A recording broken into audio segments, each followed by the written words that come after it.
देश दुनिया च वसते पंजाबियों को जी आया। मैं हरजिंदर सिंह रंधावा, तुम देख रहे हो पंजाब टैलीविजन और मेरे नाल ने सीनियर जर्नलिस्ट राजीव भास्कर जी और इंद्रप्रीत जी। मैं जी आया आपका बहुत बहुत शुक्रिया रंधावा जी। साਰਿਆਂ ਨੂੰ सत श्री अकाल जी। मैं ਕੰਨ ਲਾ ਕੇ ਸੁਣਿਆ ਕਾਂਗਰਸੀ ਕਾਨਾਫੂਸੀ ਕਰ ਰਹੇ ਸੀਗੇ ਵੀ ਲੋ ਫੇਰ ਆ ਗਏ ਜੇ ਹਰੀਸ਼ ਜੀ। ਇੱਕ ਤੇ ਹਰੀਸ਼ ਨਾਂ ਦਾ ਪੰਜਾਬ ਦੀ ਰਾਜਨੀਤੀ ਨਾਲ ਬੜਾ ਨੇੜੇ ਦਾ ਵਾਹ ਹੈ। ਪਹਿਲਾਂ ਹਰੀਸ਼ ਰਾਵਤ ਤੇ ਫਿਰ ਹਰੀਸ਼ ਚੌਧਰੀ, ਪੂਰੀ ਸਿਆਸਤ ਇਹਨਾਂ ਉਂਗਲਾਂ ਤੇ ਘੁਮਾਈ। ਹੁਣ ਫਿਰ ਜਦੋਂ ਆਮ ਆਦਮੀ ਪਾਰਟੀ ਨੇ ਕਾਂਗਰਸੀਆਂ ਨੂੰ ਸਾਹਮਣੇ ਉਹ ਸ਼ੀਸ਼ਾ ਵਿਖਾਤਾ ਤਾਂ ਕਾਂਗਰਸ ਹਾਈ ਕਮਾਂਡ ਨੇ ਹਰੀਸ਼ ਚੌਧਰੀ ਨੂੰ ਐਕਟੀਵੇਟ ਕਰਤਾ। ਉਹ ਕਹਿੰਦੇ ਤੁਹਾਡੇ ਨਾਲੋਂ ਤੇ ਨਵਜੋਤ ਸਿੰਘ ਸਿੱਧੂ ਸਿਆਣੇ ਨਿਕਲੇ, ਵਕਤ ਦੀ ਨਜਾਕਤ ਨੂੰ ਸਮਝ ਗਏ, ਤੁਸੀਂ ਘਾਗ ਪੁਰਾਣੇ ਸਾਰੇ ਕਾਂਗਰਸ ਦੀ ਕੇਂਦਰੀ ਲੀਡਰਸ਼ਿਪ ਨੂੰ ਮੰਨਣ ਵਾਲੇ, ਤੁਸੀਂ ਗਲਤੀ ਕਿੱਥੇ ਕਰ ਗਏ। ਕੱਲ ਇਹ ਸਵਾਲ ਕਾਫੀ ਘੁੰਮਦਾ ਰਿਹਾ ਕਿ ਕੀ ਜਾਂਦਾ ਤੁਹਾਡਾ ਜੇ ਉੱਪਰ ਦੀ ਰਾਜਨੀਤੀ ਸਾਧੀ ਜਾਵੇ। ਕੇਜਰੀਵਾਲ ਸਾਹਿਬ ਤੇ ਆਮ ਆਦਮੀ ਪਾਰਟੀ ਦਾ ਕੀ ਹੈ ਜੀ। ਜੇਕਰ ਸਰਕਾਰ ਨਾ ਬਣਦੀ ਦਿਸੀ ਇਹਨਾਂ ਵਿੱਚ ਵਿਚਾਲੇ ਆ ਜਾਣਾ, ਤੁਸੀਂ ਜਦੋਂ ਮਰਜ਼ੀ ਵਿਰੋਧ ਕਰ ਲਿਓ। ਤੇ ਜੇ ਸਰਕਾਰ ਬਣਦੀ ਦਿਸੀ 27 ਦਾ ਫਿਕਰ ਕਰਨ ਦੀ ਕੀ ਲੋੜ ਆ, ਐਵੇਂ ਆਪਣੀ ਜ਼ਮੀਨ ਖਿਸਕਦੀ ਰੌਲਾ ਪਾਈ ਜਾਂਦੇ ਹੋ। ਉਹ ਕਹਿੰਦੇ ਫੈਸਲਾ ਅਸੀਂ ਕਰਾਂਗੇ। ਇਹ ਸਾਰੇ ਸਵਾਲ ਤੋਂ ਪਹਿਲਾਂ ਤਿੰਨ ਅਹਿਮ ਸਵਾਲ ਜਿਹੜੇ ਕੱਲ ਪੂਰਾ ਦਿਨ ਸਿਆਸੀ ਘੇਰਿਆਂ 'ਚ ਘੁੰਮਦੇ ਰਹੇ, ਸੋਸ਼ਲ ਮੀਡੀਆ ਦਾ ਸ਼ਿੰਗਾਰ ਬਣੇ ਰਹੇ, ਸਰਕਾਰ ਨੂੰ ਘੇਰਦੇ ਰਹੇ। ਨੰਬਰ 1, ਕਿ ਪੰਜਾਬ ਦੇ ਵਿੱਚ ਸਬ ਇੰਸਪੈਕਟਰਾਂ ਦੀ ਭਰਤੀ, ਪੁਲਿਸ ਵਿੱਚ ਸਬ ਇੰਸਪੈਕਟਰਾਂ ਦੀ ਭਰਤੀ ਵਿੱਚ ਹਰਿਆਣੇ ਨੂੰ ਤਰਜੀਹ ਦਿੱਤੀ ਗਈ। ਦੂਜਾ ਸਵਾਲ, ਕਿ ਪਟਵਾਰੀ ਜਿਹੜੇ ਠੇਕੇ ਤੇ ਰੱਖੇ ਸੀ ਦੁਬਾਰਾ ਭਰਤੀ ਕੀਤੇ ਗਏ ਸੀ, ਉਹ ਪਟਵਾਰੀਆਂ ਦੀ ਸਟ੍ਰਾਈਕ ਦਾ ਪ੍ਰਭਾਵ ਮੰਨ ਕੇ ਨੌਕਰੀ ਛੱਡ ਕੇ 19 ਪਟਵਾਰੀਆਂ ਦਾ ਜ਼ਿਕਰ ਹੁੰਦਾ ਰਿਹਾ। ਤੇ ਤੀਜਾ ਸਵਾਲ, ਉਹ ਵੀ ਅਹਿਮ ਸਵਾਲ, ਕਿ ਪੰਜਾਬ ਦੀ ਸਭ ਤੋਂ ਪੁਰਾਣੀ ਡਿਸਟਿਲਰੀ ਸ਼ਰਾਬ ਦੀ ਫੈਕਟਰੀ ਖਾਸਾ ਅੰਮ੍ਰਿਤਸਰ ਦੇ ਐਨ ਨਾਲ, ਕਿ ਉਹਦੇ ਵਿੱਚ ਗੋਲਮਾਲ ਹੈ, ਘਪਲਾ ਹੈ, ਵੱਡੇ ਅਧਿਕਾਰੀ ਚੰਡੀਗੜ੍ਹ ਤੋਂ ਰਸ਼ ਕੀਤੇ। ਇਹ ਸਾਰੇ ਸਵਾਲਾਂ ਨੂੰ ਸਭ ਤੋਂ ਪਹਿਲਾਂ ਲੈਂਦੇ ਆ। ਇੰਦਰਪ੍ਰੀਤ ਜੀ, ਮੈਂ ਬਾਕੀ ਖਬਰਾਂ ਤੇ ਜਾਵਾਂ ਕਿ ਸਨਾਤਨ ਧਰਮ ਦੇ ਮਾਮਲੇ 'ਚ ਭਾਗਵਤ ਸਾਹਿਬ ਕੀ ਕਹਿ ਰਹੇ ਆ, ਮੈਂ ਇਸ ਗੱਲ ਤੇ ਜਾਵਾਂ ਕਿ ਕੱਲ ਫਿਰ ਇੱਕ ਮੀਟਿੰਗ ਜਿਹਦੇ ਵਿੱਚ ਬੁੱਢੇ ਨਾਲੇ ਦਾ ਜ਼ਿਕਰ ਹੋਣਾ ਸੀ ਇੱਕ ਦਿਨ ਪਹਿਲਾਂ, ਉਸ ਮੀਟਿੰਗ ਦੇ ਵਿੱਚ ਸੰਦੀਪ ਜਾਖੜ ਤੋਂ ਬਿਨਾਂ ਕੋਈ ਬੌੜਿਆ ਹੀ ਨਾ, ਔਰ ਸਪੀਕਰ ਸਾਹਿਬ ਕਾਰਵਾਈ ਵੀ ਨਹੀਂ ਕਰ ਰਹੇ। ਇਸ ਗੱਲ ਤੇ ਜਾਣ ਤੋਂ ਪਹਿਲਾਂ ਕਿ ਪੰਜਾਬ ਦੇ ਵਿੱਚ ਰਾਜਨੀਤੀ ਕੀ ਹੋ ਰਹੀ ਆ, ਸਭ ਤੋਂ ਪਹਿਲਾਂ ਮੈਨੂੰ ਇਹ ਸਮਝਾਓ ਕਿ ਕੀ ਜਿਹੜੇ ਪੁਲਿਸ ਵਿੱਚ ਸਬ ਇੰਸਪੈਕਟਰ ਭਰਤੀ ਕੀਤੇ ਗਏ ਨੇ ਉਹਨਾਂ ਵਿੱਚੋਂ ਬਹੁਤੇ ਹਰਿਆਣੇ ਦੇ ਨੇ। ਇੱਕ ਲਿਸਟ ਜਿਹੜੀ ਉਹ ਸੋਸ਼ਲ ਮੀਡੀਆ ਤੇ ਘੁੰਮਦੀ ਰਹੀ, ਕੁਝ ਅਖਬਾਰਾਂ ਨੇ ਉਹਨੂੰ ਛਾਇਆ ਕੀਤਾ, ਇਹਦੀ ਸੱਚਾਈ ਕੀ ਆ। ਰੰਧਾਵਾ ਸਾਹਿਬ ਦੇਖੋ, ਜਿਹੜੀ ਲਿਸਟ ਸੁਖਪਾਲ ਖਹਿਰਾ ਹੋਰਾਂ ਨੇ, ਵਿਕਰਮ ਮਜੀਠੀਆ ਹੋਰਾਂ ਨੇ ਮਤਲਬ ਇਹ ਸਾਰੀ ਨਸ਼ਰ ਕੀਤੀ ਹੈ, ਉਹਦੇ ਵਿੱਚ 7 ਚੋਂ 6 ਜਿਹੜੇ ਹੈਗੇ ਨੇ ਉਹ ਹਰਿਆਣਾ ਦੇ ਦਿਖਾਏ ਗਏ ਨੇ ਕਿ ਉਹ ਹਰਿਆਣਾ ਦੇ ਨੇ। ਤੇ ਨਾਲ ਉਹਨਾਂ ਨੇ ਕਿਹਾ ਵੀ ਪੰਜਾਬੀਆਂ ਨੂੰ ਤਾਂ ਬਿਲਕੁਲ ਉਹਨਾਂ ਦੀ ਅਵੇਲਨਾ ਕਰਦੀ ਹੈ, ਉਹ ਬਿਲਕੁਲ ਨਹੀਂ ਸਿਲੈਕਟ ਕੀਤੇ। ਮੈਂ ਵੀ ਜਦੋਂ ਇਹ ਲਿਸਟ ਦੇਖੀ ਸੀ ਮੈਨੂੰ ਬੜੀ ਹੈਰਾਨੀ ਹੋਈ। ਮੈਂ ਕਿਹਾ ਵੀ ਸਾਡੇ ਪੰਜਾਬੀ ਇਸ ਜੋਗੇ ਵੀ ਨਹੀਂ ਰਹੇ ਕਿ ਚਲੋ ਚੰਡੀਗੜ੍ਹ ਤਾਂ ਅੱਗੇ ਮੰਨਦੇ ਸੀ ਵੀ ਪੁਲਿਸ 'ਚ ਜਿਹੜੀ ਹਰਿਆਣਾ ਦੀ ਪੁਲਿਸ ਜ਼ਿਆਦਾ ਭਰਤੀ ਕੀਤੀ ਪਈ ਹੈ, ਉਹਦਾ ਕਾਰਨ ਕੁਝ ਹੋਰ ਹੋ ਸਕਦਾ ਹੈ, ਪਰ ਇਹ ਪੰਜਾਬ 'ਚ ਵੀ ਏਦਾਂ ਹੋਣ ਲੱਗ ਗਿਆ, ਇਹ ਤਾਂ ਬਹੁਤ ਹੈਰਾਨੀ ਵਾਲੀ ਗੱਲ ਹੈ। ਤੇ ਪਰ ਜਦੋਂ ਇਹ ਸਾਰੀ ਚੀਜ਼ਾਂ ਪਤਾ ਕਰਨ ਦੀ ਕੋਸ਼ਿਸ਼ ਕੀਤੀ ਤਾਂ ਪਤਾ ਚੱਲਿਆ ਵੀ 7 ਬੰਦੇ ਨਹੀਂ ਭਰਤੀ ਕੀਤੇ ਜਾ ਰਹੇ, 559 ਦੀ ਲਿਸਟ ਹੈ। 559 ਚ ਸ਼ਾਇਦ 6 ਬੰਦੇ ਜਿਹੜੇ ਹੈ ਉਹ ਹਰਿਆਣਾ ਨਾਲ ਸੰਬੰਧਿਤ ਨੇ ਤੇ ਉਹ ਉਸ ਸਿੱਖ ਫੈਮਲੀਆਂ ਨੇ ਜਿਨ੍ਹਾਂ ਦੀਆਂ ਰਿਸ਼ਤੇਦਾਰੀਆਂ ਪੰਜਾਬ 'ਚ ਵੀ ਹੈਗੀਆਂ ਤੇ ਉੱਧਰ ਵੀ ਹੈਗੀਆਂ ਨੇ। ਸੋ ਜਿਹੜੀਆਂ ਮੈਂ ਫਿਰ ਪੁਲਿਸ ਹੈੱਡਕੁਆਟਰ ਤੋਂ ਵੀ ਪਤਾ ਕੀਤਾ ਇਹ ਕਿ ਇਹ ਭਰਤੀ ਕਿਵੇਂ ਹੋ ਗਏ। ਇੱਥੇ ਤਾਂ ਡੋਮਿਸਾਈਲ ਬੜਾ ਜ਼ਰੂਰੀ ਹੁੰਦਾ ਹੈ, 50% ਨੰਬਰ ਜਿਹੜੇ ਹੈਗੇ ਆ ਪੰਜਾਬੀ 'ਚ ਲੈਣੇ ਇਹ ਕੰਪਲਸਰੀ ਨੇ। ਇਹ ਸਾਰਾ ਚੀਜ਼ਾਂ ਦੇ ਬਾਵਜੂਦ ਇਹ ਕਿਸ ਤਰ੍ਹਾਂ ਆ ਗਿਆ, ਪਰ ਉਹਨਾਂ ਨੇ ਕਿਹਾ ਕਿ ਇਹ ਸਾਰੀਆਂ ਚੀਜ਼ਾਂ ਉਹਨਾਂ ਨੇ ਕੀਤੀਆਂ ਨੇ, ਉਹਨਾਂ ਦੇ 50% ਤੋਂ ਉੱਪਰ ਨੰਬਰ ਨੇ ਤੇ ਡੋਮਿਸਾਈਲ ਵੀ ਇੱਥੇ ਦਾ ਹੀ ਹੈ। ਸੋ ਇਹ ਸਾਰੀਆਂ ਚੀਜ਼ਾਂ ਤੋਂ ਫਿਰ ਇਹ ਆਇਆ ਕਿ ਨਹੀਂ, ਇਹ ਠੀਕ ਹੈ ਕਿ ਕੁਝ ਬੰਦਿਆਂ ਨੇ ਆਪਣੇ ਜਿਹੜੇ ਪਰਮਾਨੈਂਟ ਐਡਰੈਸਿਸ ਨੇ ਉਹ ਹਰਿਆਣੇ ਵਾਲੇ ਲਿਖਾਏ ਹੋਏ ਨੇ। ਹੋ ਸਕਦਾ ਕਿ 5-6 ਬੰਦੇ ਹਰਿਆਣੇ ਦੇ ਹੋਣ। ਜਿਹੜੀ ਬਾਰਡਰ ਬੈਲਟ ਹੈ ਸਾਡੀ, ਇਹ ਮਾਨਸਾ ਜ਼ਿਲ੍ਹਾ ਦੇ ਨਾਲ ਲੱਗਦੀ ਹੈ, ਪਟਿਆਲਾ ਜ਼ਿਲ੍ਹਾ ਦੇ ਨਾਲ ਲੱਗਦੀ ਹੈ, ਉਸ ਵਿੱਚ ਬਹੁਤ ਸਾਰੇ ਪਰਿਵਾਰ ਇੱਕ ਦੂਜੇ ਨਾਲ ਰਿਸ਼ਤੇਦਾਰੀਆਂ 'ਚ ਹੈਗੇ ਨੇ ਤੇ ਮੇ ਵੀ ਉਹਨਾਂ ਦੇ 6 ਬੰਦੇ ਇੱਧਰ ਹੋਣ। ਪਰ ਇਹ ਸਿਰਫ 7 ਬੰਦਿਆਂ ਦੀ ਜਿਹੜੀ ਕਹਿ ਰਹੇ ਨਾ ਵੀ ਸਿਰਫ 7 ਬੰਦੇ 'ਚ ਭਰਤੀ ਕੀਤੇ ਤੇ 7 ਚੋਂ 6 ਇੱਥੇ ਦੇ ਨੇ, ਇਹ ਗਲਤ ਹੈ। ਇਹ ਸੂਚਨਾ ਮੈਨੂੰ ਲੱਗਦਾ ਕਿ ਜਿਹਨੂੰ ਆਪਾਂ ਕਹਿੰਦੇ ਹਾਫ ਬੇਕਡ ਹੈ। 559 ਬੰਦੇ ਭਰਤੀ ਹੋਏ ਨੇ। ਕੱਲ ਉਹਨਾਂ ਨੂੰ ਜਲੰਧਰ ਜਿਹੜੇ ਹੈਗੇ ਆ ਉਸ ਇੱਕ ਵੱਡਾ ਫੰਕਸ਼ਨ ਕਰਕੇ ਮੁੱਖ ਮੰਤਰੀ ਉਹਨਾਂ ਨੂੰ ਸਾਰਿਆਂ ਨੂੰ ਨਿਯੁਕਤੀ ਪੱਤਰ ਵੀ ਦੇ ਰਿਹਾ 559 ਦੇ 559 ਨੂੰ। ਤੇ ਇਹਦੇ ਵਿੱਚ ਮੈਨੂੰ ਕੋਈ ਬਹੁਤਾ ਲੱਗੀ ਨਹੀਂ ਕਿ ਠੀਕ ਹੈ 5-6 ਬੰਦੇ ਹੋ ਸਕਦੇ ਆ, ਬਾਕੀ ਪਹਿਲਾਂ ਵੀ ਬਹੁਤ ਬੰਦੇ ਇਸ ਤਰ੍ਹਾਂ ਆਉਂਦੇ ਰਹੇ, ਭਰਤੀ ਹੁੰਦੇ ਰਹੇ। ਨੇਪਾਲ ਤੱਕ ਤੋਂ ਤਾਂ ਸਾਡੇ ਭਰਤੀ ਹੋਈਆਂ ਭਰਤੀਆਂ ਨੇ, ਇਹ ਤਾਂ ਫਿਰ ਗਵਾਂਢੀ ਸੂਬਾ ਹੈਗਾ। ਜੀ, ਇਹ ਵੈਸੇ ਜਾਣਕਾਰੀ ਸੱਚਮੁੱਚ ਅਧੂਰੀ ਕਿਸੇ ਵੇਲੇ ਤੰਗ ਕਰਦੀ ਆ। ਕੱਲ ਜਦੋਂ ਪੂਰਾ ਦਿਨ ਸੋਸ਼ਲ ਮੀਡੀਆ ਤੇ ਘੁੰਮ ਰਹੀ ਸੀ ਤਾਂ ਲਗਾਤਾਰ ਸਿਆਣੇ ਬੰਦੇ ਵੀ ਇੱਥੇ ਚਰਚਾ ਕਰ ਰਹੇ ਸੀ, ਔਰ ਅਖਬਾਰਾਂ ਦੀ ਵੀ ਜੇ ਸੁਰਖੀ ਬਣੀ ਆ ਤਾਂ ਇਹਦੀ ਕਨਫਰਮੇਸ਼ਨ ਜ਼ਰੂਰੀ ਸੀ। ਉਸ ਨਜ਼ਰੀਏ ਤੇ ਉਸ ਤੁਹਾਡੇ ਨਾਲ ਸਾਂਝ ਪਾਈ ਆ। ਮੁੱਖ ਮੰਤਰੀ ਦਫ਼ਤਰ ਔਰ ਪੁਲਿਸ ਹੈੱਡਕੁਆਟਰ ਦੇ ਸੋਰਸ ਤੋਂ ਅਸੀਂ ਤੁਹਾਨੂੰ ਇਹ ਗੱਲ ਦੱਸ ਰਹੇ ਹਾਂ। ਔਰ ਦੂਜੀ ਗੱਲ, ਭਾਸਕਰ ਸਾਹਿਬ, ਪਟਵਾਰੀਆਂ ਨਾਲ ਸਰਕਾਰ ਦਾ ਰਫੜ ਪੁਰਾਣਾ ਹੈ ਤੇ ਹੁਣ ਇਹ ਕਾਫੀ ਵੱਡੇ ਟਕਰਾਅ ਵੱਲ ਵੱਧ ਰਿਹਾ। ਇਹ ਵੀ ਖਬਰ ਬੜੀ ਤੇਜ਼ੀ ਨਾਲ ਉੱਡੀ ਕੱਲ ਕਿ ਬਹੁਤ ਸਾਰੇ ਪਟਵਾਰੀ ਜਿਹੜੇ ਰਿਟਾਇਰ ਸੀਗੇ, ਜਿਨ੍ਹਾਂ ਨੂੰ ਰੱਖਿਆ ਗਿਆ ਸੀ, ਜਦੋਂ ਉਹਨਾਂ ਨੂੰ ਐਡੀਸ਼ਨਲ ਚਾਰਜ ਦਿੱਤੇ, ਜਿਹੜੇ ਛਡਵਾਏ ਸੀ 48 ਪਟਵਾਰੀਆਂ ਕੋਲੋਂ, ਤਾਂ ਉਹਨਾਂ ਨੇ ਨੌਕਰੀ ਛੱਡਤੀ। 19 ਨੇ ਨੌਕਰੀ ਛੱਡਤੀ। ਤੁਹਾਡੇ ਸ਼ਹਿਰ ਦਾ ਜ਼ਿਕਰ ਆ ਰਿਹਾ ਸੀ ਕਿ ਜਲੰਧਰ ਜ਼ਿਲ੍ਹੇ ਦੇ ਵਿੱਚ 19 ਪਟਵਾਰੀ ਨੌਕਰੀ ਛੱਡ ਗਏ। ਤੁਹਾਡੀ ਗੱਲ ਹੋਈ ਸੰਬੰਧਿਤ ਅਧਿਕਾਰੀਆਂ ਨਾਲ, ਕੀ ਅਸਲ ਦੇ ਵਿੱਚ ਸੱਚ ਕੀ ਹੈ? ਰੰਧਾਵਾ ਜੀ, ਬਿਲਕੁਲ ਠੀਕ ਕਹਿ ਰਹੇ ਹੋ ਤੁਸੀਂ ਕਿ 19 ਪਟਵਾਰੀਆਂ ਦੇ ਰਿਜ਼ਾਈਨ ਦੇਣ ਦੀ ਖਬਰ, ਖਾਸ ਕਰਕੇ ਜਿਨ੍ਹਾਂ ਨੂੰ ਰਿਟਾਇਰਮੈਂਟ ਤੋਂ ਬਾਅਦ ਰੀਐਮਪਲੋਏ ਕੀਤਾ ਗਿਆ ਸੀ। ਮੇਰੀ ਡਿਪਟੀ ਕਮਿਸ਼ਨਰ ਜਿਹੜੇ ਜਲੰਧਰ ਦੇ ਹੈਗੇ ਨੇ, ਵਿਸ਼ੇਸ਼ ਤਰੰਗਲ, ਉਹਨਾਂ ਨਾਲ ਗੱਲ ਹੋਈ। ਉਹਨਾਂ ਨੇ ਇਸ ਗੱਲ ਨੂੰ ਸਿਰੇ ਤੋਂ ਇਨਕਾਰ ਕੀਤਾ ਕਿ ਇੱਦਾਂ ਦਾ ਕੋਈ ਵੀ ਰੈਜ਼ਿਗਨੇਸ਼ਨ ਉਹਨਾਂ ਕੋਲ ਆਇਆ। ਹਾਂ, ਉਹਨਾਂ ਨੇ ਇਹ ਜ਼ਰੂਰ ਦੱਸਿਆ ਕਿ ਉਹਨਾਂ ਦੇ ਪਟਵਾਰੀ ਯੂਨੀਅਨ ਦੇ ਜਿਹੜੇ ਲੀਡਰ ਨੇ ਉਹ ਜ਼ਰੂਰ ਮਿਲੇ ਸੀ ਕਿ ਉਹਨਾਂ ਨੂੰ, ਔਰ ਉਹਨਾਂ ਨੇ ਇਸ ਗੱਲ ਨੂੰ ਜਦ ਪੁੱਛਿਆ ਗਿਆ ਕਿ ਇਹ 19 ਪਟਵਾਰੀਆਂ ਨੇ ਕਿੱਥੇ ਦਿੱਤਾ ਰੈਜ਼ਿਗਨੇਸ਼ਨ, ਉਹਨਾਂ ਦਾ ਕਹਿਣਾ ਸੀਗਾ ਕਿ ਇਹ ਸਿਰਫ ਪ੍ਰੈਸ ਨੋਟ 'ਚ ਪਾਈ ਹੈ, ਇੱਦਾਂ ਦੀ ਗੱਲ ਹੈ ਨਹੀਂ। ਲੇਕਿਨ 2 ਪਟਵਾਰੀਆਂ ਨੇ ਉਹਨਾਂ ਨੂੰ ਅਪਰੋਚ ਜ਼ਰੂਰ ਕੀਤਾ ਸੀ, ਔਰ ਉਹ ਵੀ ਵਾਧੂ ਚਾਰਜ ਤੋਂ ਥੋੜੇ ਜਿਹੇ ਪਰੇਸ਼ਾਨ ਸੀ। ਉਹਨਾਂ ਦੇ ਨਾਲ 1-2 ਬੰਦੇ ਲਾ ਕੇ ਉਹ ਵੀ ਗੱਲ ਹੁਣ ਖਤਮ ਹੋ ਗਈ ਹੈ। ਯਾਨੀ ਇਹ ਜਿਹੜੇ 19 ਪਟਵਾਰੀਆਂ ਦੇ ਰੈਜ਼ਿਗਨੇਸ਼ਨ ਦੇਣ ਦੀ ਗੱਲ ਹੈਗੀ ਹੈ, ਇਹਦੇ ਵਿੱਚ ਕੋਈ ਦਮ ਨਹੀਂ ਹੈ। ਡਿਪਟੀ ਕਮਿਸ਼ਨਰ ਨੇ ਚੇਚੇ ਤੌਰ ਤੇ ਇਸ ਗੱਲ ਨੂੰ ਰਿਫਿਊਟ ਕੀਤਾ, ਰਿਜੈਕਟ ਕੀਤਾ ਕਿ ਇੱਦਾਂ ਦੀ ਬਿਲਕੁਲ ਵੀ ਗੱਲ ਨਹੀਂ ਹੈਗੀ। ਹੁਣ ਇਹ ਗੱਲ ਕਿੱਥੇ ਜਾ ਕੇ ਖੜੀ ਹੈ? ਪਟਵਾਰੀ ਯੂਨੀਅਨ ਦੇ ਵਿੱਚ ਕੁਝ ਬੰਦੇ ਇਹ ਵੀ ਗੱਲ ਕਰਦੇ ਹੋਏ ਨਜ਼ਰ ਆਏ ਕਿ ਉਹ ਇਸ ਸਟ੍ਰਾਈਕ ਤੋਂ ਵਾਪਸ ਜਾਣਾ ਚਾਹੁੰਦੇ ਨੇ, ਪਰ ਜਥੇਬੰਦੀਆਂ ਇਸ ਗੱਲ ਦੇ ਉੱਤੇ ਟਿਕੀ ਹੋਈਆਂ ਕਿ ਨਹੀਂ, ਹਜੇ ਨਹੀਂ। ਇਹ ਆਉਣ ਵਾਲੇ ਟਾਈਮ ਵਿੱਚ ਪਟਵਾਰੀਆਂ ਦੇ ਆਪਣੀ ਹੀ ਯੂਨੀਅਨ ਦੇ ਖਿਲਾਫ ਕੋਈ ਵਿਦਰੋਹ ਹੋ ਜਾਏ ਤਾਂ ਕੋਈ ਵੱਡੀ ਗੱਲ ਨਹੀਂ ਹੈ, ਕਿਉਂਕਿ ਹੁਣ ਮੁੱਖ ਮੰਤਰੀ ਦੇ ਨਾਲ ਜਿਹੜਾ ਤਣਾਵ ਇੱਕ ਸਿਰੇ ਯਾਨੀ ਬਹੁਤ ਅੱਗੇ ਤੱਕ ਵੱਧ ਚੁੱਕਿਆ ਹੈ, ਉੱਥੋਂ ਕੁਝ ਪਟਵਾਰੀ ਇਸ ਰੈਜ਼ਿਗਨੇਸ਼ਨ ਜਾਂ ਇਸ ਸਟ੍ਰਾਈਕ ਤੋਂ ਪਿੱਛਾ ਹਟਣਾ ਚਾਹੁੰਦੇ ਆ, ਪਰ ਜਥੇਬੰਦੀਆਂ ਜਾਂ ਉਹਨਾਂ ਦੀ ਯੂਨੀਅਨ ਉਹਨਾਂ ਨੂੰ ਪਿੱਛੇ ਨਹੀਂ ਹਟਣ ਦਿੰਦੀ। ਏਦਾਂ ਦੀ ਗੱਲ ਵੀ ਸਾਹਮਣੇ ਆ ਰਹੀ।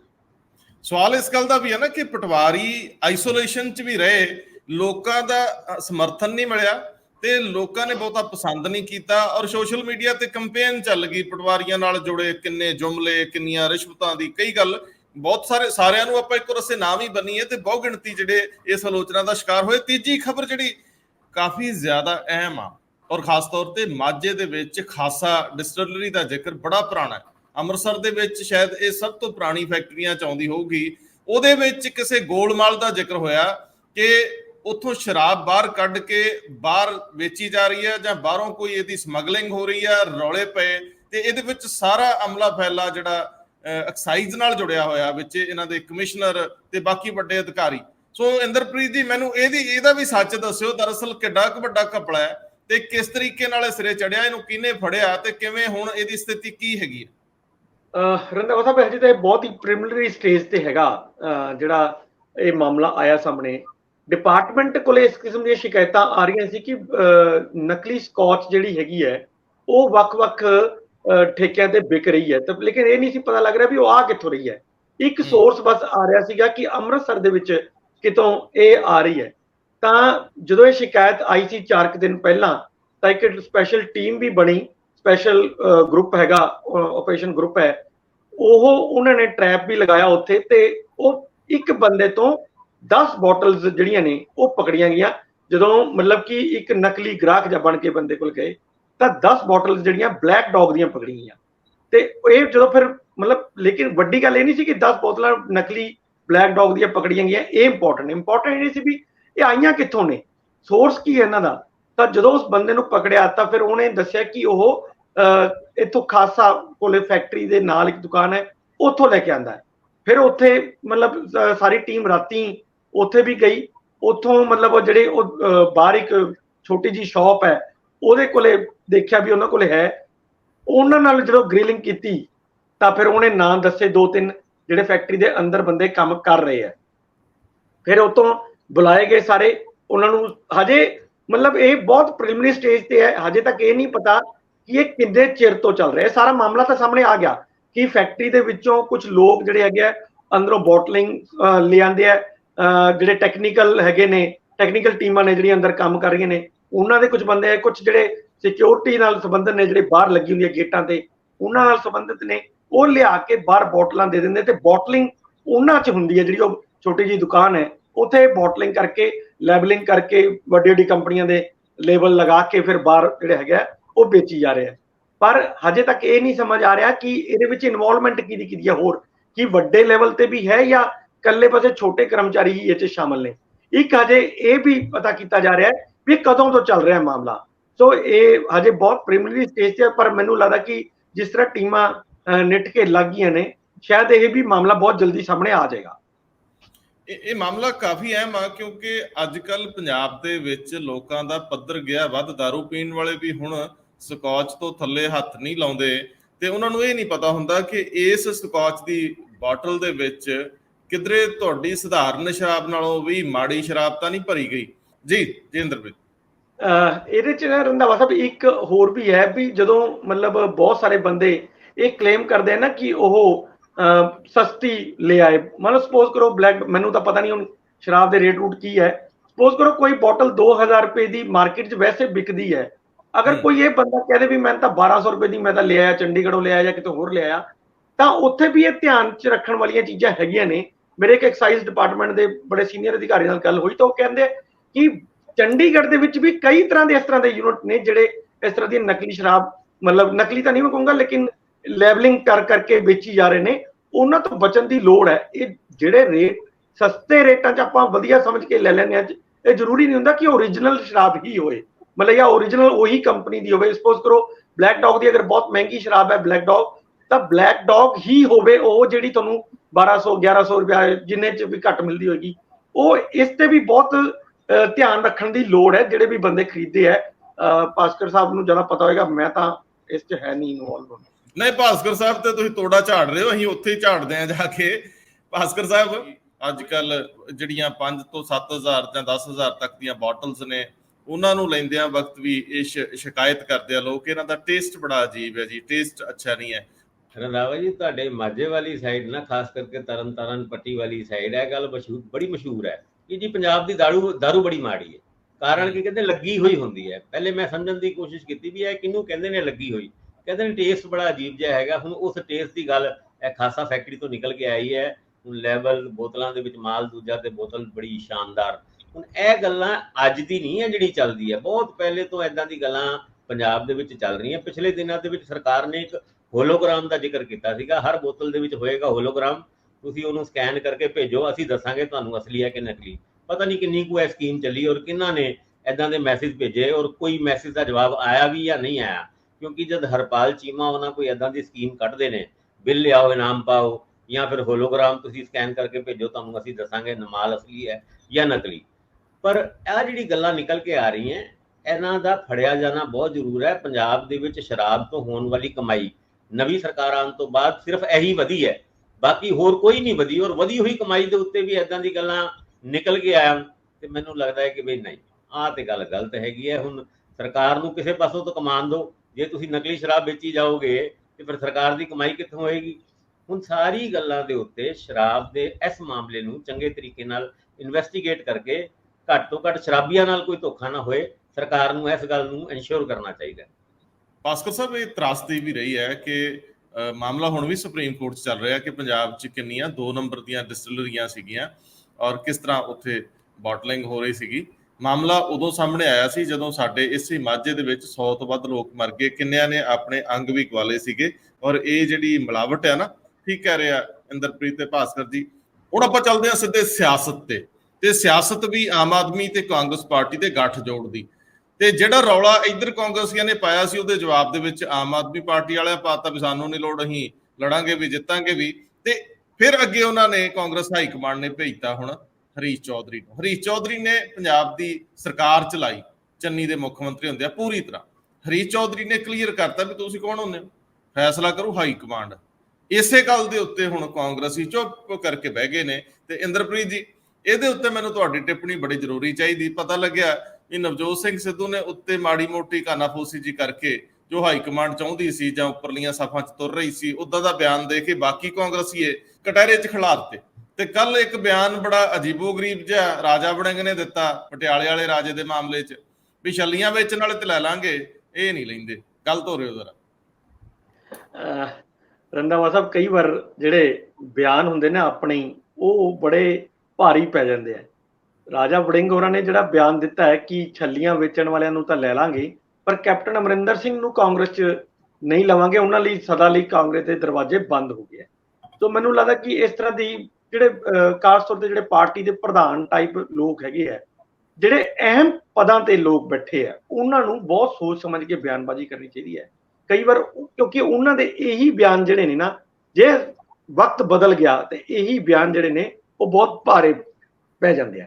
ਦੂਜੀ ਗੱਲ ਜਿਹੜੀ ਮਤਲਬ ਤੁਸੀਂ ਕਹੀ ਹੈ ਹਰੀਸ਼ ਚੌਧਰੀ ਹੋਰਾਂ ਨੇ, ਦੇਖੋ ਹਰੀਸ਼ ਚੌਧਰੀ ਹੋਰਾਂ ਨੇ ਜੋ ਬਿਆਨ ਦਿੱਤਾ ਹੈ, ਜਾਂ ਉਦੋਂ ਪਹਿਲਾਂ ਨਵਜੋਤ ਸਿੱਧੂ ਹੋਰਾਂ ਨੇ, ਜਿਹੜਾ ਆਪਾਂ ਕੱਲ ਟਵੀਟ ਦੀ ਗੱਲ ਕਰ ਰਹੇ ਸੀ ਕਿ ਨਵਜੋਤ ਸਿੱਧੂ ਨੇ ਟਵੀਟ ਕਰਕੇ ਕਿਹਾ ਵੀ ਪਾਰਟੀ ਹਾਈ ਕਮਾਂਡ ਇਹਦਾ ਫੈਸਲਾ ਹੀ ਅੰਤਿਮ। ਉਹ ਇਹ ਨਹੀਂ ਹੈ ਕਿ ਪ੍ਰਤਾਪ ਸਿੰਘ ਬਾਜਵਾ ਨੂੰ ਨਹੀਂ ਪਤਾ ਕਿ ਪਾਰਟੀ ਹਾਈ ਕਮਾਂਡ ਦਾ ਫੈਸਲਾ ਅੰਤਿਮ ਹੋਏਗਾ, ਜਾਂ ਰਾਜਾ ਵੜਿੰਗ ਨੂੰ ਨਹੀਂ ਪਤਾ, ਇਹ ਪਤਾ ਸਾਰਿਆਂ ਨੂੰ ਹੈ। ਪਰ ਇਸ ਟਾਈਮ ਜਿਹੜੀ ਬਿਆਨਬਾਜ਼ੀ ਹੈ ਨਾ, ਇਹ ਜਿਹੜੀ ਵਿਦਨ ਕਾਂਗਰਸ ਵੀ ਇੱਥੇ ਜਿਹੜੀ ਲੜਾਈ ਚੱਲਦੀ ਹੈ ਸੱਤਾ ਦੀ, ਮਤਲਬ ਇੱਕ ਦੂਜੇ ਦੀ ਸੱਤਾ ਖੋਹਣ ਦੀ, ਉਹਦੀ ਵੀ ਲੜਾਈ ਦਾ ਉਹ ਹਿੱਸਾ ਹੈ ਬਿਆਨਬਾਜ਼ੀ। ਨਵਜੋਤ ਸਿੱਧੂ ਨੇ ਬਿਲਕੁਲ ਉਲਟਾ ਸਟੈਂਡ ਲਿੱਤਾ ਜੋ ਹੁਣ ਤੱਕ ਪ੍ਰਤਾਪ ਬਾਜਵਾ ਜਾਂ ਰਾਜਾ ਵੜਿੰਗ ਹੋਰਾਂ ਦਾ ਸਟੈਂਡ ਰਿਹਾ ਹੈ, ਉਸ ਤੋਂ ਬਿਲਕੁਲ ਠੀਕ ਉਲਟਾ ਸਟੈਂਡ ਉਹਨਾਂ ਦਾ। ਉਹ ਕਹਿ ਰਿਹਾ ਕਿ ਨਹੀਂ ਠੀਕ ਹੋ ਰਿਹਾ, ਔਰ ਜੋ ਪਾਰਟੀ ਹਾਈ ਕਮਾਂਡ ਕਹੇਗੀ ਉਹੀ ਕਰਾਂਗੇ। ਸੇਮ ਹੀ ਗੱਲ ਤੁਸੀਂ ਦੇਖੋ ਹੁਣ ਹਰੀਸ਼ ਚੌਧਰੀ ਹੋਰਾਂ ਨੇ ਵੀ ਕਹੀ ਹੈ। ਹਰੀਸ਼ ਚੌਧਰੀ ਨੇ ਵੀ ਕਿਹਾ ਵੀ ਇਹ ਨਾ ਤਾਂ ਮੈਂ ਡਿਸਾਈਡ ਕਰੂੰਗਾ, ਨਾ ਰਾਜਾ ਵੜਿੰਗ, ਨਾ ਪ੍ਰਤਾਪ ਸਿੰਘ ਬਾਜਵਾ, ਇਹ ਪਾਰਟੀ ਦੀ ਹਾਈ ਕਮਾਂਡ ਡਿਸਾਈਡ ਕਰੇਗੀ। ਸੋ ਲੜਾਈ ਉਸ ਦੀ ਨਹੀਂ ਹੈ, ਲੜਾਈ ਇਹ ਤਾਂ ਜਿਹੜੀ ਉੱਪਰਲੀ ਲੈਵਲ ਦੀ ਲੜਾਈ ਆ ਗਈ ਨਾ। ਇੱਕ ਤਾਂ ਜਿਹੜੀ ਸਟੇਟ ਦੇ ਵਿੱਚ ਬਿਆਨਬਾਜ਼ੀ ਹੋ ਰਹੀ ਹੈ, ਉਹ ਤਾਂ ਸਟੇਟ ਦੀਆਂ ਜਿਹੜੀ ਕੁਰਸੀ ਹੈ ਉਹਨੂੰ ਹਥਿਆਣ ਦੀ ਹੈ, ਲੇਕਿਨ ਉੱਪਰੋਂ ਵੀ ਇਸ਼ਾਰੇ ਹੁਣ ਹੋਣ ਲੱਗ ਗਏ ਆ ਵੀ ਥੋੜਾ ਜਿਹਾ ਇਹਨੂੰ ਘਟਾਓ। ਤਾਂ ਹੀ ਕਰਕੇ ਹਰੀਸ਼ ਚੌਧਰੀ ਵਰਗੇ ਜਿਹੜੇ ਹੈਗੇ ਆ ਉਹ ਮੈਦਾਨ 'ਚ ਦੁਬਾਰਾ ਆ ਗਏ ਹੈ। ਪਹਿਲਾਂ ਵੀ ਤੁਸੀਂ ਠੀਕ ਕਿਹਾ ਵੀ ਹਰੀਸ਼ ਚੌਧਰੀ ਜ਼ਰੂਰ ਹੈਗੇ ਨੇ, ਉਹ ਕੋਈ ਵੀ ਹਰੀਸ਼ ਜਿਹੜਾ ਹੈ ਉਹ ਪੰਜਾਬ ਦੇ ਜਿਹੜੇ ਕਾਂਗਰਸ ਦੇ ਪੋਲੀਟੀਕਲ ਲੋਕ ਨੇ ਉਹਨਾਂ ਨੂੰ ਬਹੁਤ ਤੰਗ ਕਰਦਾ। ਚਾਹੇ ਹਰੀਸ਼ ਰਾਵਤ ਹੋਣੀ ਸੀਗੇ ਪਹਿਲਾਂ, ਤਾਂ ਉਹਨਾਂ ਨੇ ਤੁਸੀਂ ਦੇਖੋ ਇੱਕ ਬਹੁਤ ਸਮੂਥਲੀ ਚੱਲ ਰਹੀ ਸਰਕਾਰ ਦੇ ਵਿੱਚ ਨਵਜੋਤ ਸਿੱਧੂ ਨੂੰ ਮਤਲਬ ਉੱਪਰ ਜਦੋਂ ਲਿਆਉਣ ਦੀ ਕੋਸ਼ਿਸ਼ ਕੀਤੀ, ਤਾਂ ਬਿਲਕੁਲ ਮਾਰਚ ਤੋਂ ਬਾਅਦ ਸਤੰਬਰ ਤੱਕ ਆਂਦੇ ਸਾਲ ਬਿਲਕੁਲ ਅਸਥਿਰ ਹੋ ਗਈ।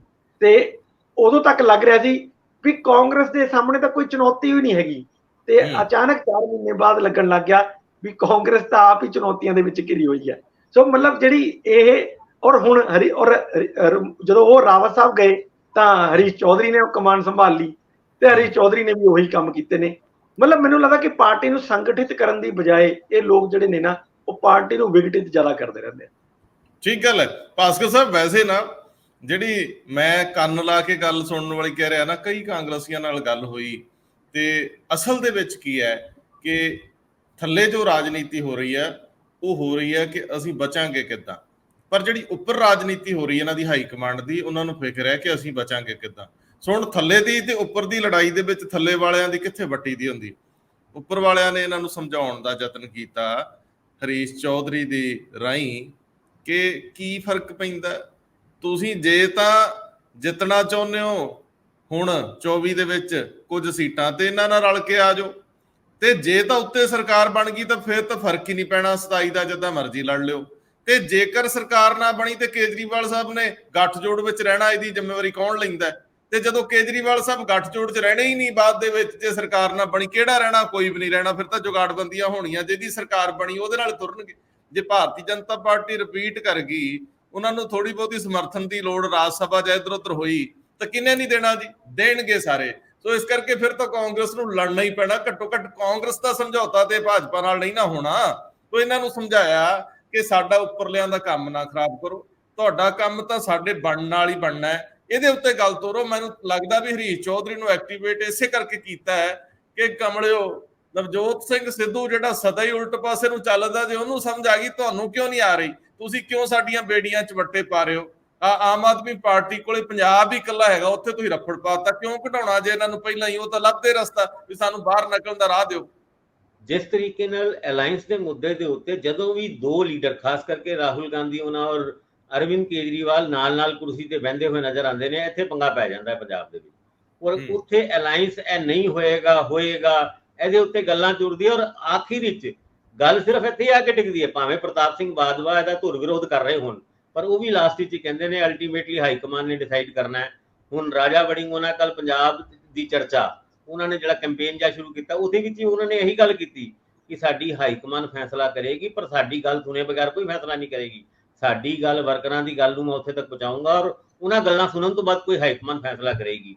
ਹੁਣ ਤੁਸੀਂ ਦੇਖੋ ਕਿ ਆਰਡੀਨੈਂਸ ਦੇ ਮੁੱਦੇ ਦੇ ਉੱਤੇ ਸਪੋਰਟ ਨਾ ਦਿੱਤੀ ਜਾਏ, ਬਾਜਵਾ ਸਾਹਿਬ ਨੇ ਬਹੁਤ ਵਾਰ ਕਿਹਾ, ਪਰ ਉਹ ਸਪੋਰਟ ਦੇ ਹੀ ਪਈ। ਖਾਸ ਕਰਕੇ ਰਾਜਸਥਾਨ ਜਿਹੜੀ ਕਾਂਗਰਸ ਨੂੰ ਰਾਜ ਸਭਾ ਤੇ ਲੋਕ ਸਭਾ ਦੇ ਵਿੱਚ ਈਵਨ ਆਮ ਆਦਮੀ ਪਾਰਟੀ ਤੋਂ ਵੀ ਜ਼ਿਆਦਾ ਵੱਧ ਚੜ ਕੇ ਲੜਾਈ ਲੜਦੇ ਹੋਏ ਦੇਖਿਆ ਗਿਆ। ਹੁਣ ਇਹਨਾਂ ਮੁੱਦਿਆਂ ਦੇ ਉੱਤੇ ਹਰੀਸ਼ ਚੌਧਰੀ ਉਹਨਾਂ ਦੀ ਐਂਟਰੀ, ਹਰੀਸ਼ ਚੌਧਰੀ ਉਹਨਾਂ ਦਾ ਵੀ ਇਹੀ ਸੇਮ ਗੱਲ ਕਹਿਣਾ ਕਿ ਮੈਂ ਵੜਿੰਗ ਜਾਂ ਫਿਰ ਬਾਜਵਾ ਉਹਨਾਂ ਇਹਦਾ ਫੈਸਲਾ ਨਹੀਂ ਕਰਨਗੇ, ਫੈਸਲਾ ਤੇ ਹਾਈ ਕਮਾਂਡ ਵੱਲ ਹੋਣਾ ਹੈ। ਇਹਦੇ ਵਿੱਚ ਕੋਈ ਵੀ ਨਵੀਂ ਗੱਲ ਨਹੀਂ ਹੈ ਔਰ ਇਹੀ ਰਣਨੀਤੀ ਹੁਣ ਆਮ ਆਦਮੀ ਪਾਰਟੀ ਦੇ ਲੀਡਰਾਂ ਨੇ ਵੀ ਅਪਣਾ ਲਈ ਹੈ। ਪਹਿਲੇ ਜਿਹੜੇ ਚੀਮਾ ਸਾਹਿਬ ਦਾ ਇਹ ਬਿਆਨ ਕਿ ਗਠਜੋੜ ਹੋਏਗਾ, ਅਨਮੋਲ ਗਗਨ ਮਾਨ ਦਾ ਕਹਿਣ ਕਿ ਅਸੀਂ ਨਹੀਂ ਕਰਾਂਗੇ, ਇਕੱਲੇ ਲੜਾਂਗੇ, ਮੁੱਖ ਮੰਤਰੀ ਦਾ ਵੀ ਇਹ ਸਟੈਂਡ ਕਿ ਇਕੱਲੇ ਲੜਾਂਗੇ, ਜਿਤਨਾ ਵੀ ਜਾਣਦੇ ਆ ਸਰਕਾਰ ਵੀ ਬਣਾਉਣਾ ਜਾਣਦੇ। ਇਹਦੇ ਉੱਤੇ ਜਾਣਬੁੱਝ ਕੇ ਡੈਲੀਬਰੇਟ ਕਨਫਿਊਜ਼ਨ ਕ੍ਰੀਏਟ ਕੀਤਾ ਜਾ ਰਿਹਾ ਕਿਉਂਕਿ ਫੈਸਲਾ ਤਾਂ ਉੱਤੋਂ ਹੀ ਹੋਣਾ ਹੈ ਔਰ ਉਹ ਫੈਸਲਾ ਕਿਸੇ ਹੱਦ ਤੱਕ ਹੋ ਵੀ ਚੁੱਕਿਆ ਹੈ। ਹੁਣ ਤੇ ਸਿਰਫ ਰਣਨੀਤੀ ਤਿਆਰ ਕਰਨੀ ਹੈ ਵੀ ਕਿੱਥੇ ਕਿੱਦਾਂ ਲੜੀਏ ਤਾਂ ਕਿ ਆਪਣੀ ਹੋਂਦ ਵੀ ਬਚਾ ਕੇ ਰੱਖੀਏ ਔਰ ਅੱਗੇ ਚੱਲ ਕੇ ਇੰਡੀਆ ਨੂੰ ਜਿਤਾਉਣ ਦੇ ਵਿੱਚ ਕੋਈ ਸਹਾਇਤਾ ਕਰ ਸਕੀਏ। ਸਿਰਫ ਉਹਦੀ ਇੱਕ ਸਟ੍ਰੈਟਜੀ ਤਿਆਰ ਹੋ ਰਹੀ।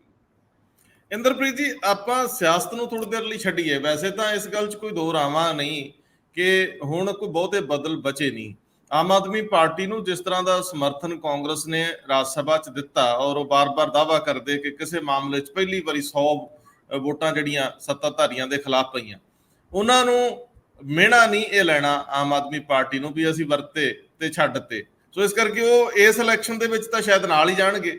ਪਰ ਮੈਂ ਤੁਹਾਡੀ ਖਬਰ ਤੇ ਆਉਣਾ ਚਾਹੁੰਦਾ ਜਿਹੜੀ ਮੈਨੂੰ ਬੜੀ ਦਿਲਚਸਪ ਲੱਗੀ। ਆਪਾਂ ਛੱਡ ਚੱਲੇ ਸੀਗੇ, ਮਾਮਲਾ ਹੈਗਾ ਜਨਮ ਤੇ ਮੌਤ ਦੇ ਸਰਟੀਫਿਕੇਟ, ਇਹਨਾਂ ਦੀ ਪ੍ਰਕਿਰਿਆ ਸੌਖੀ ਕਰਨ ਦਾ, ਸਰਕਾਰੀ ਕੰਮਕਾਜ ਨੂੰ ਸੌਖਾ ਕਰਨ ਦਾ।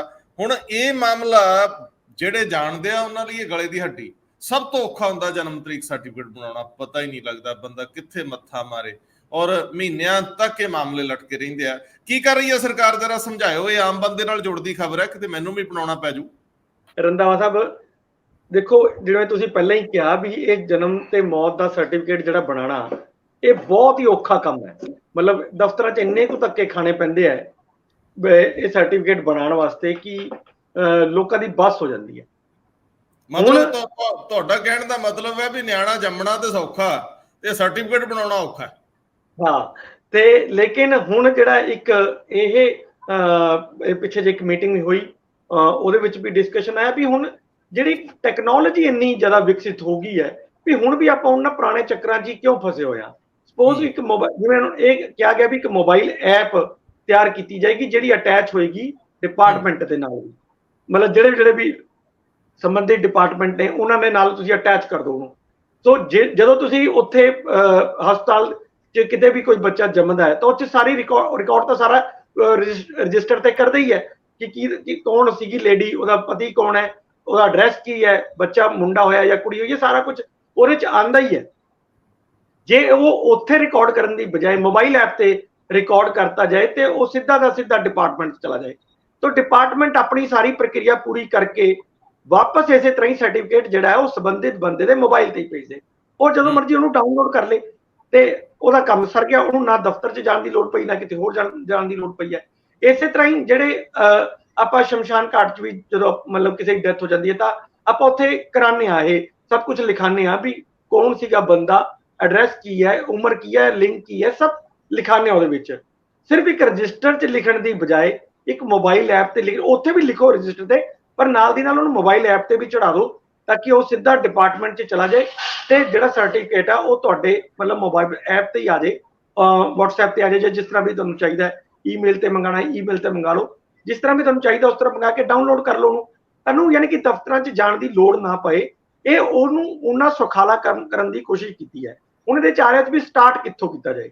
ਸੋ ਪਹਿਲੀ ਉਹ ਚਾਰੀ ਹੈ ਵੀ ਪਹਿਲਾਂ ਤੁਸੀਂ ਸ਼ਹਿਰਾਂ ਨੂੰ ਸਟਾਰਟ ਕਰ ਲਓ, ਕਿਉਂਕਿ ਸ਼ਹਿਰਾਂ ਦੇ ਵਿੱਚ ਇਨਫਰਾਸਟ੍ਰਕਚਰ ਕਾਫੀ ਅੱਛਾ ਹੁੰਦਾ ਹੈ। ਜੇ ਮੰਨ ਲਓ ਸ਼ਹਿਰਾਂ ਦੇ ਹਸਪੀਟਲ ਨੇ, ਵੱਡੇ ਹਸਪੀਟਲ ਨੇ, ਉਹਨਾਂ ਕੋਲੇ ਇਨਫਰਾਸਟ੍ਰਕਚਰ ਚੰਗਾ ਹੈ ਤੇ ਉੱਥੇ ਜੇ ਤੁਸੀਂ ਉਹਨੂੰ ਅਟੈਚ ਕਰਕੇ ਰੱਖੋਗੇ ਤਾਂ ਤੁਹਾਨੂੰ ਖਾਮੀਆਂ ਕੀ ਨੇ ਉਹ ਤੁਰੰਤ ਪਤਾ ਚੱਲ ਜਾਣਗੀਆਂ ਤੇ ਤੁਸੀਂ ਉਹਨੂੰ ਡੇ ਬਾਈ ਡੇ ਠੀਕ ਕਰਦੇ ਚਲੇ ਜਾਓਗੇ। ਫਿਰ ਉਸ ਤੋਂ ਬਾਅਦ ਇਸੇ ਤਰ੍ਹਾਂ ਹੀ ਸ਼ਹਿਰਾਂ ਦੇ ਜਿਹੜੇ ਸ਼ਮਸ਼ਾਨ ਘਾਟ ਨੇ ਉਹਨਾਂ ਨੂੰ ਵੀ ਅਟੈਚ ਕਰ ਲਓ। ਜਦੋਂ ਇਹ ਪੂਰੀ ਤਰ੍ਹਾਂ ਸਫਲ ਹੋ ਗਈ ਪ੍ਰਕਿਰਿਆ, ਫਿਰ ਅਗਲੇ ਪੜਾਅ 'ਚ ਜਿਹੜੇ ਹੈਗੇ ਆ ਉਹ ਸਾਰੇ ਜ਼ਿਲ੍ਹਿਆਂ 'ਚ, ਪਿੰਡਾਂ 'ਚ ਸਭ ਕਿਤੇ ਲਾਗੂ ਕਰ ਦਿਓ। ਤੇ ਇਸੇ ਨੂੰ ਇਹ 'ਚ ਦਿੱਲੀ ਸਰਕਾਰ ਵੀ ਇਨਵੋਲਵ ਹੈ। ਉਹਨਾਂ ਨੇ ਵੀ ਕਿਹਾ ਵੀ ਜੇ ਪੰਜਾਬ 'ਚ ਇਹ ਚੀਜ਼ ਸਫਲ ਹੋਗੀ ਤਾਂ ਅਸੀਂ ਇਹਨੂੰ ਦਿੱਲੀ ਦੇ ਵਿੱਚ ਵੀ ਲਾਗੂ ਕਰਾਂਗੇ। ਪਹਿਲੀ ਵਾਰੀ ਆ ਵੀ ਦਿੱਲੀ ਵਾਲੇ ਪੰਜਾਬ ਤੋਂ ਕੋ ਸਿੱਖਣਗੇ, ਨਹੀਂ ਤੇ ਪੈਂਦਿਆਂ ਹੀ ਸਮਝੌਤਾ ਇਹ ਕੀਤਾ ਸੀ ਕਿ ਪੰਜਾਬ ਦੇ ਅਫਸਰਾਂ ਨੂੰ ਪਰਲੇ ਬੰਨੇ ਨੂੰ ਗੱਡੀ ਚਾੜਨ ਲਈ, ਹੁਣ ਗੱਡੀ ਚਾੜਨ ਦਾ ਮਤਲਬ ਹੋਰ ਨਾ ਲੈ ਲਿਓ ਯਾਰ, ਮੈਂ ਸ਼ਤਾਬਦੀ ਦਾ ਜ਼ਿਕਰ ਕਰਦਾ ਵੀ ਉਹਨਾਂ ਨੂੰ ਦਿੱਲੀ ਦੇ ਵਿੱਚ ਬਾਰ-ਬਾਰ ਸਿੱਖਣ ਲਈ ਜਾਣਾ ਪਊਗਾ। ਸ਼ੁਕਰ ਆ ਦਿੱਲੀ ਵਾਲੇ ਪੰਜਾਬ ਸਿੱਖਣ ਆਉਣਗੇ। ਭਾਸਕਰ ਸਾਹਿਬ, ਖਬਰ ਦੂਜੀ ਇੱਕ ਛੱਡ ਚੱਲਿਆ ਸੀ ਮੈਂ, ਆਪਾਂ ਲੈਣੀ ਜ਼ਰੂਰ ਆ। ਫਰੀਦਕੋਟ ਦੇ ਡੀਸੀ ਨੇ ਕਹਿਤਾ ਵੀ ਤੁਸੀਂ ਭਾਈ ਜੀਨ ਨਹੀਂ ਪਾ ਕੇ ਆਉਣਾ, ਟੀ-ਸ਼ਰਟ ਨਹੀਂ ਪਾ ਕੇ ਆਉਣਾ, ਬੰਦੇ ਬਣ ਕੇ ਆਓ, ਠੀਕ ਠਾਕ ਕੱਪੜੇ ਪਾਓ, ਪਤਾ ਲੱਗੇ ਸਰਕਾਰੀ ਅਧਿਕਾਰੀ ਨੇ, ਅਫਸਰ ਨੇ। ਖਬਰ ਜਸਵੰਤ ਜੱਸ ਨੇ ਫਰੀਦਕੋਟ ਤੋਂ, ਟ੍ਰਿਬਿਊਨ ਦੇ ਜਰਨਲਿਸਟ ਤੇ ਸਿਆਣੇ ਸਹਾਫੀ ਨੇ, ਮੈਂ ਉਹਨਾਂ ਦੀ ਖਬਰ ਪੜ੍ਹ ਰਿਹਾ ਸੀ, ਕਹਿੰਦੇ ਵੀ ਡੀਸੀ ਸਾਹਿਬ ਨੇ ਮੀਟਿੰਗ ਸੱਦ ਲਈ, ਉਹਦੇ ਵਿੱਚ ਵੀ ਇਹੀ ਡਾਇਰੈਕਸ਼ਨ ਦੇਣੀ ਸੀ। ਬਹੁਤੇ ਅਧਿਕਾਰੀ ਜਿਨ੍ਹਾਂ ਨੇ ਇਹ ਫੈਸਲਾ ਲਾਗੂ ਕਰਾਉਣਾ ਸੀ ਉਹ ਟੀ-ਸ਼ਰਟ ਤੇ ਜੀਨ 'ਚ ਹੀ ਆ ਗਏ। ਹੁਣ ਡੀਸੀ ਸਾਹਿਬ ਆਪਣੇ ਕਦੇ ਫੈਸਲੇ ਵੱਲ ਵੇਖਣ, ਹੁਣ ਉਹ ਕਿਹੜੇ ਕਿਹੜੇ ਮਹਿਕਮਿਆਂ ਦੇ ਅਧਿਕਾਰੀ ਸੀ, ਕੋਈ ਵੀਡੀਓ ਸੀ, ਕੋਈ ਡੀਓ ਸੀ, ਕੌਣ ਸੀ ਜਿਨ੍ਹਾਂ ਨੇ ਇਹ ਲਾਗੂ ਕਰਾਉਣਾ ਸੀ।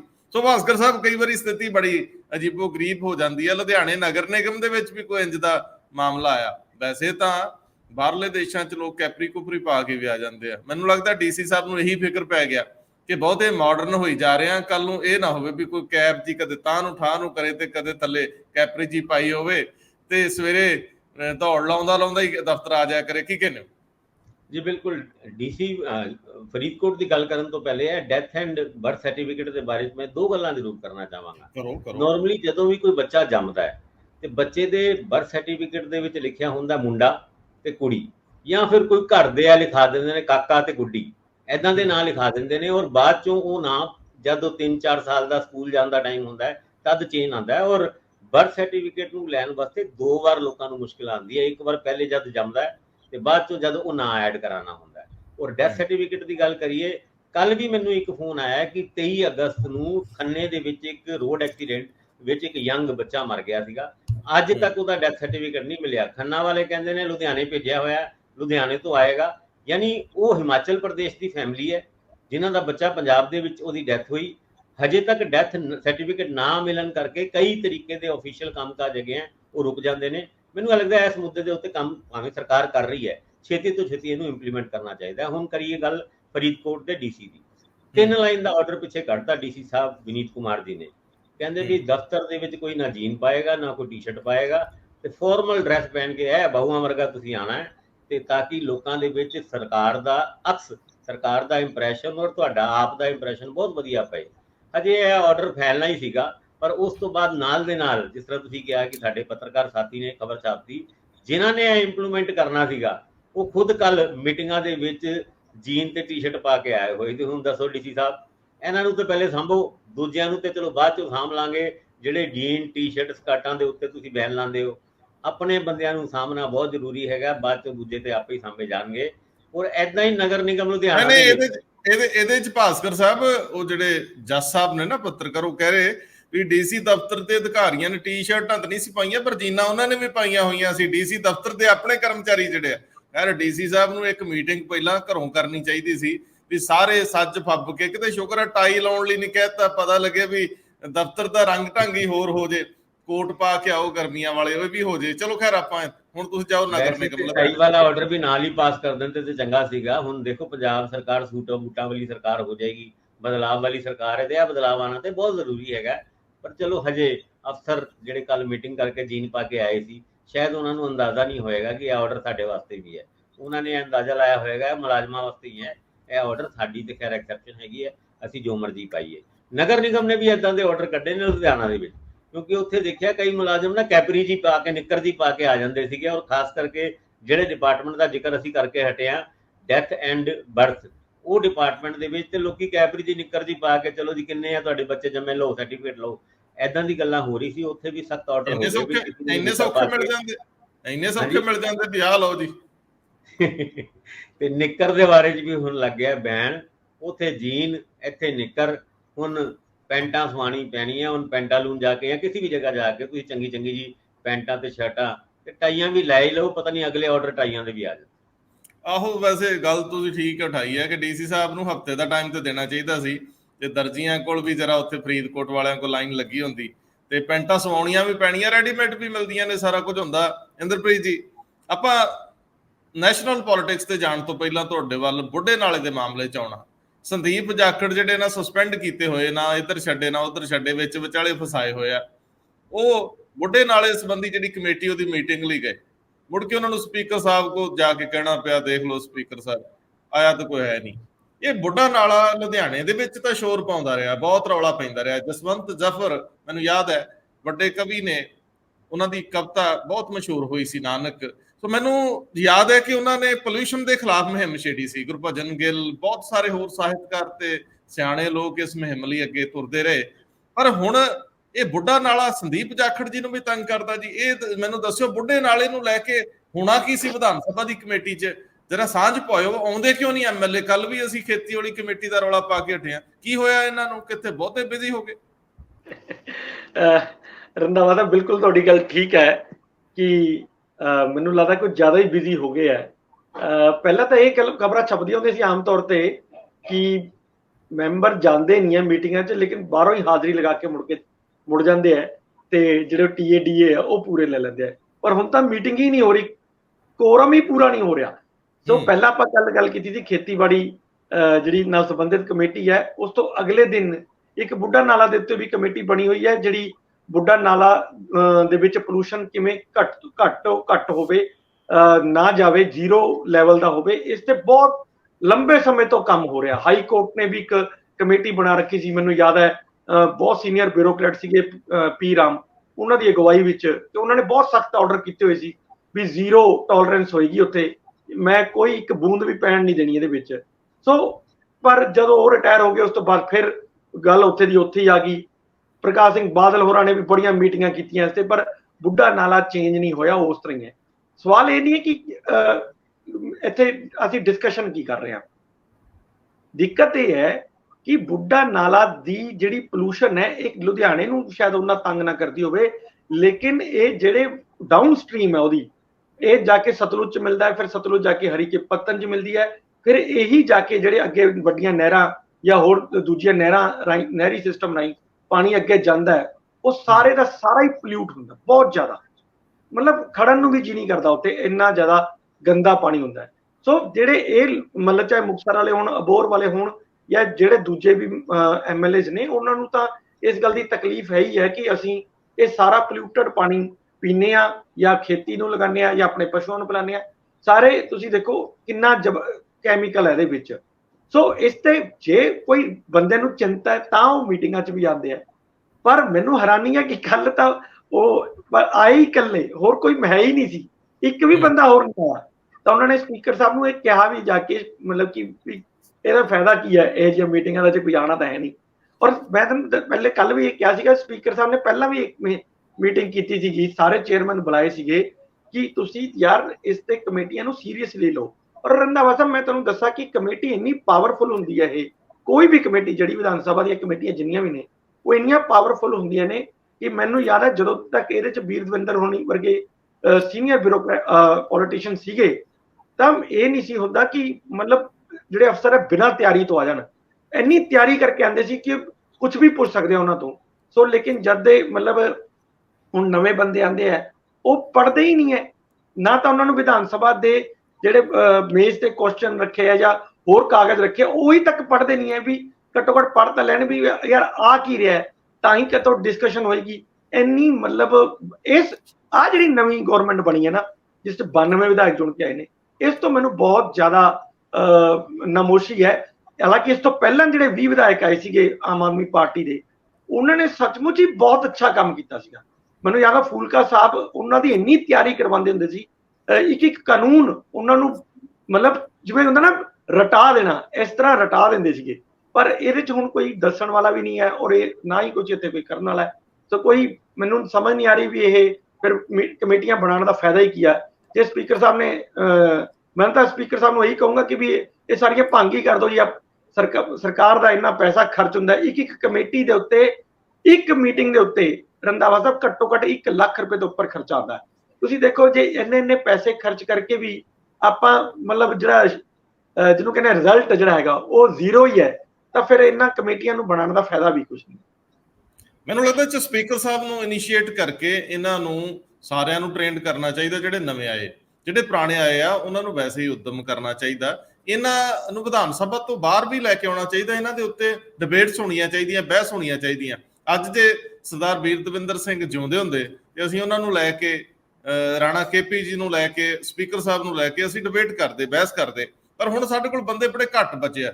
ਵੈਸੇ ਯਤਨ ਕਰਾਂਗੇ ਇਸ ਮਾਮਲੇ ਦੇ ਉੱਤੇ ਅਸੀਂ ਕੋਈ ਡਿਬੇਟ, ਜਿਹੜੇ ਜਾਣਕਾਰ ਨੇ ਕਿ ਕਿਵੇਂ ਕਮੇਟੀਆਂ ਕੰਮ ਕਰਦੀਆਂ ਔਰ ਇਹਨਾਂ ਕਮੇਟੀਆਂ ਦੀਆਂ ਸਿਫਾਰਿਸ਼ਾਂ ਕਿੰਨੀਆਂ ਅਹਿਮ ਹੁੰਦੀਆਂ, ਇਹ ਕਿੰਨੀਆਂ ਕੁ ਪਾਵਰਫੁਲ ਹੁੰਦੀਆਂ, ਇਹਨਾਂ ਸਾਰਿਆਂ ਦੇ ਉੱਤੇ ਇੱਕ ਨਿਠਵੀਂ ਬਹਿਸ ਕਰਾਈਏ। ਭਾਸਕਰ ਸਾਹਿਬ, ਨੈਸ਼ਨਲ ਪੋਲਿਟਿਕਸ ਵਿੱਚ RSS ਪ੍ਰਮੁੱਖ ਮੋਹਨ ਭਾਗਵਤ ਦਾ ਬਿਆਨ ਬੜਾ ਅਹਿਮ ਆ, ਔਰ ਇਸੇ ਵੇਲੇ ਤਾਮਿਲਨਾਡੂ ਦੀ ਰਾਜਨੀਤੀ ਵੀ ਬੜੀ ਅਹਿਮ ਆ, ਜਿਹਦੇ ਵਿੱਚ ਹੁਣ A ਰਾਜਾ ਕੁੱਦ ਪਿਆ, ਸਟਾਲਿਨ ਆਪਣੇ ਪੁੱਤਰ ਲਈ ਖੜੇ ਹੋਏ ਪਏ ਆ, ਕਾਂਗਰਸ ਦੂਰੀ ਬਣਾ ਰਹੀ ਹੈ। ਉਂਝ ਵੀ ਜਿਸ ਤਰੀਕੇ ਨਾਲ ਵਨ ਨੇਸ਼ਨ ਵਨ ਪੋਲ ਦੀ ਗੱਲ ਹੋ ਰਹੀ ਆ, ਉਹਦੇ ਉੱਤੇ ਵੀ ਦੈਨਿਕ ਭਾਸਕਰ ਦੀ ਇੱਕ ਰਿਪੋਰਟ ਜਿਹੜੀ ਦੇਬੋਰਾਏ ਕਮੇਟੀ ਨਾਲ ਸੰਬੰਧਿਤ ਹੈ ਪੁਰਾਣੀ, ਉਹਦਾ ਜ਼ਿਕਰ ਕਰਨਾ ਬੜਾ ਵਾਜਬ ਹੈ। ਸੋ ਨੈਸ਼ਨਲ ਪੋਲਿਟਿਕਸ ਨੂੰ ਇਨ ਵਨ ਗੋ ਲੈ ਲਿਓ।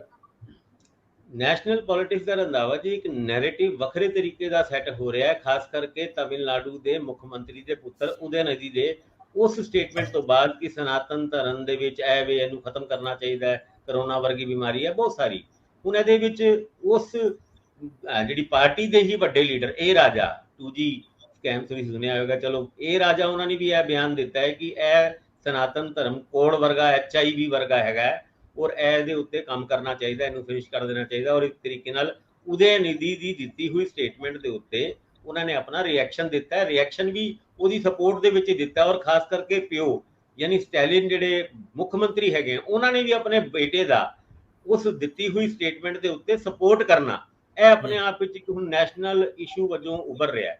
ਹਾਲਾਂਕਿ ਕਾਂਗਰਸ ਜਿਹੜੀ ਇੰਡੀਆ ਦੀ ਇੱਕ ਅਲਾਈਅੰਸ ਪਾਰਟਨਰ ਹੈਗੀ ਹੈ, ਇੰਡੀਆ ਅਲਾਈਅੰਸ ਦੀ, ਔਰ ਉਸ ਤੋਂ ਇਲਾਵਾ ਸ਼ਿਵ ਸੈਨਾ, ਉਹਨਾਂ ਨੇ ਉਦੈਨਿਧੀ ਦੀ ਦਿੱਤੀ ਹੋਈ ਸਟੇਟਮੈਂਟ ਤੋਂ ਕਿਨਾਰਾ ਕਰਨ ਦੀ ਬਹੁਤ ਕੋਸ਼ਿਸ਼ ਕੀਤੀ ਹੈ, ਪਰ ਭਾਜਪਾ ਲਗਾਤਾਰ ਇਸ ਸਨਾਤਨ ਧਰਮ ਦੇ ਖਿਲਾਫ ਦਿੱਤੀ ਹੋਈ ਸਟੇਟਮੈਂਟ ਦੇ ਉੱਤੇ ਇੰਡੀਆ ਦੇ ਸਾਰੇ ਅਲਾਈਅੰਸ ਪਾਰਟਨਰ ਨੂੰ ਘੇਰਦੀ ਹੋਈ ਨਜ਼ਰ ਆ ਰਹੀ ਹੈ। ਇਹ ਇੱਕ ਬੜੀ ਕਸੂਤੀ ਜੀ ਸਥਿਤੀ ਬਣੀ ਹੋਈ ਹੈ, ਜਦ ਉਦੈਨਿਧੀ ਹੁੰਦਾ ਕਹਿੰਦਾ ਹੈ ਕਿ ਜਿਹੜੀ ਵੀ ਮੈਂ ਸਟੇਟਮੈਂਟ ਦਿੱਤੀ ਹੈ ਉਹ ਤੋਂ ਮੈਂ ਖੜਾਂਗਾ ਵੀ, ਔਰ ਮੈਨੂੰ ਜਿੱਥੋਂ ਵੀ ਕੋਈ ਗੱਲ ਆਏਗੀ, ਖਾਸ ਕਰਕੇ ਸੁਪਰੀਮ ਕੋਰਟ ਦੇ ਵਿੱਚ ਵੀ ਇਹ ਗੱਲ ਪਹੁੰਚ ਚੁੱਕੀ ਹੈ, ਉਸ ਮੁੱਦੇ ਦੇ ਉੱਤੇ ਸੁਪਰੀਮ ਕੋਰਟ ਦੇ ਵਿੱਚੋਂ ਵੀ ਕੋਈ ਨੋਟਿਸ ਜਾ ਸਕਦਾ ਹੈ। ਇਸ ਤਰ੍ਹਾਂ ਦੀ ਵੀ ਕੰਸੋਲ ਲੱਗੀ, ਔਰ ਅਗਰ ਐਦਾਂ ਹੁੰਦਾ ਹੈ ਤੇ ਉਦੈਨਿਧੀ ਉਹਨਾਂ ਦਾ ਆਪਣੀ ਸਟੇਟਮੈਂਟ ਦੇ ਉੱਤੇ ਖੜਨਾ ਲੱਗਦਾ ਹੈ ਕਿ ਤਮਿਲਨਾਡੂ ਦੇ ਵਿੱਚ ਸਨਾਤਨ ਧਰਮ ਦੇ ਖਿਲਾਫ ਐਦਾਂ ਦੀ ਸਟੇਟਮੈਂਟ ਦੇਣ ਨਾਲ ਸ਼ਾਇਦ ਕੋਈ ਪੋਲੀਟੀਕਲ ਫਾਇਦਾ ਸਟੈਲਿਨ ਜਾਂ DMK ਨੂੰ ਕੋਈ ਹੁੰਦਾ ਹੋਏਗਾ, ਤਾਂ ਕਰਕੇ ਹੀ ਐਦਾਂ ਦੀ ਸਟੇਟਮੈਂਟ ਦਿੱਤੀ ਹੈ।